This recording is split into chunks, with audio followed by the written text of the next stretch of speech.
Well, good afternoon, everyone. I think as everybody here knows, Chairman Susan Collins and the Appropriations Committee have done a great job trying to pass appropriations bills this year. Something that hadn't been done in a long time, honestly, around here.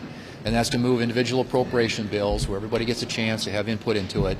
And 6 of them have already been signed into law by the President. The other 6 are sitting here in the Senate awaiting action by the Senate. And if passed, could go to the President, be signed into law, and we would have funded all 12 appropriation bills this year, which would be pretty historic. But right now, the Democrats have raised an objection with the DHS funding bill.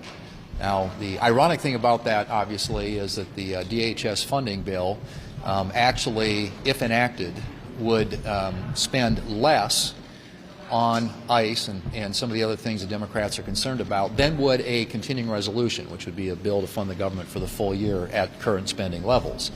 So it spends less on ICE. It also has important reforms that Democrats have requested, including body cameras, about $20 million in there for that, a couple $1 million in there for de-escalation training, things the Democrats have said that they wanted.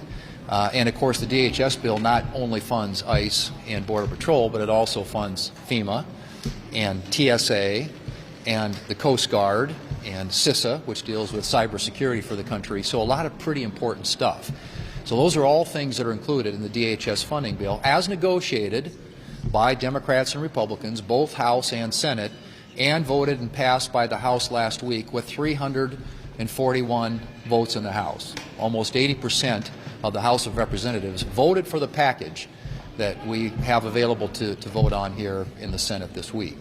That being said, the Democrats have objected, and so we're anxious to hear what their demands are, what their requests are, what their asks are. I think the administration is willing to sit down with them and have a discussion, perhaps a negotiation about how do we move forward.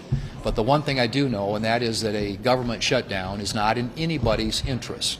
And whether it's a partial one or a 6-bill one or a 1-bill one, but even shutting down DHS, as I said before, while it doesn't really affect ICE because that got funded last year in the One Big Beautiful Bill, it would affect funding for some really important agencies of government that the American people rely on, like FEMA, particularly at a time when we've got a lot of weather-related disasters making their way across the country.